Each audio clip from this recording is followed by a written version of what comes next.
Yes, thank you, Councillor Humby. First of all, I need to declare a personal but non-prejudicial interest. I'm the Cabinet Member at Winchester City Council with responsibility for parking, and as such spend over £1 million a year on buses, um, particularly the park and ride service that we offer. Um, and also in my role as City Councillor, a Cabinet Member, work closely with Hampshire on the City of Winchester movement strategy, which is looking at how we can be particularly ambitious about buses in the Winchester area. Yeah. But stepping back and speaking as an opposition spokesperson for the whole county rather than as a Winchester person, first thing to say is I would like to congratulate the officers for the tremendous amount of work that they've done in a very short period of time. And there is much to be excited and positive about in this paper.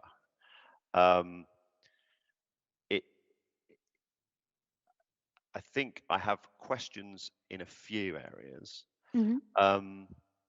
Like Mr. Gagg, I am concerned about the linkage to our carbon ambitions.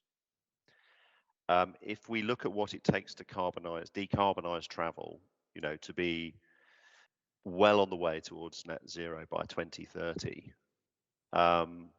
then I would question whether the 5% and 10% goals are appropriate or ambitious enough.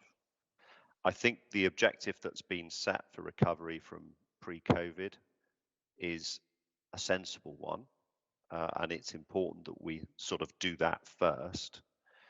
And that in places will be challenging because it relies on work patterns that may have permanently changed.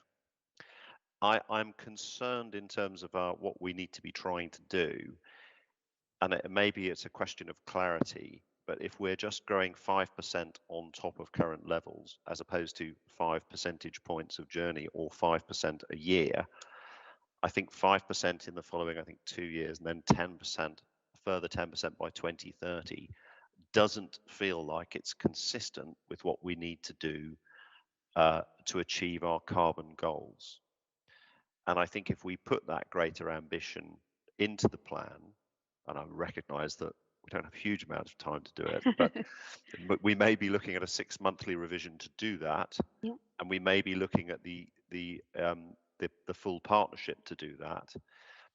Then I think we at least need to ask ourselves, what are more ambitious? What start from the carbon goal and work back and say, well, what does this actually mean? In terms of shaping my response or our response on this, I have done some informal survey work within the Winchester district to ask what people want to see improved. The number one that I get is greater frequency. We have a few routes with very good frequency, but they are a few. Then I get cheaper buses as the next one, and then better evening services. And I'm happy to share the results with officers. As I said, it's fairly informal, but these things are always helpful. And I want to quickly explore the cheaper buses point, because I think this is an area where a bit more work is needed and a bit more thought is needed. Particularly, I would say, for Winchester and Andover, we define the local bus market area quite tightly. And so the Winchester one, which I know best, we talk about a £4.40 ticket as a day ticket, but that defines Winchester as basically the town wards, as we refer to them in Winchester City Council, plus Kingsworthy, plus Oliver's Battery, plus Littleton. I get a lot about value from places that are near Winchester, look to Winchester, want to use the buses to get to Winchester, like Twyford, Colden Common, Compton, Shawford. Admittedly, they have a train service, but certainly Twyford and Colden Common, I think an area that Councillor Humby knows well, want to be using the buses more, but the cost is very high. And I think there's a question that we need to say, well, actually, if we take a wider definition of that travel area, then it becomes much less affordable for many people. I think also there's a second thing which slightly follows from how we're handling school transport, which is I think there are big opportunities through better integrating with what we're trying to do to get people to school, because again, it is the regular buses, and let's pick Colden Common and Twyford because it's an area both Councillor Humby and I know well, that are doing the heavy lifting to get young people and to school and college. And again, I think we need to be thinking more about the services that enable that, and not putting school buses in one camp and every other type of bus in another camp. The third thing, I don't know if it's the third thing, maybe it's the fourth thing.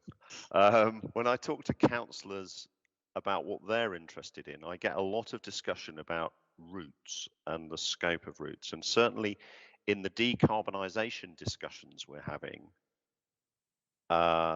there's a recognition that we need to be converting people out of cars with longer, more direct routes and affordably.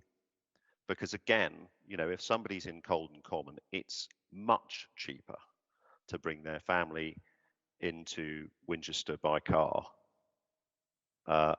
either to the park and ride, or even, frankly, it's pretty close to get them into a park and walk car park. Park and ride, the city centre ones, it's not cheaper, but it's so that's I think something that we need to think about in terms of the routes. Decarbonisation has implications for our route structure, and I'm not sure we fully addressed that yet. And then the last point, I think, in terms of engagement, and there are a few factual questions I have in the paper that relate to the area I know best.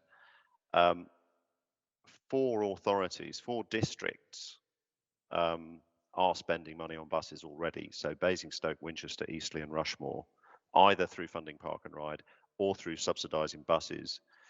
The 2 big ones in spending terms are probably Winchester and Basingstoke. And I think it would be useful to consider them as partners and also recognise the opportunity they have, because many districts are collecting community infrastructure levy, which is designed to deal with the infrastructure impacts of extra development. And when it comes to bus priority measures and other such activities, I think have the potential to be useful partners in helping to move things ahead. So overall, I welcome the paper. Obviously I support us submitting a bus service improvement plan. I think the next revision needs to think more about particularly value route design and within an overarching ambition more closely linked to carbon. So I think this is very powerful, and I think there are opportunities to work more closely with districts and tie them into the process of driving improvements in our bus infrastructure. But I certainly wouldn't want us not. And then there are some technical points that I will handle separately via email. I think but I wouldn't. Yeah, I would support moving ahead, basically. Okay.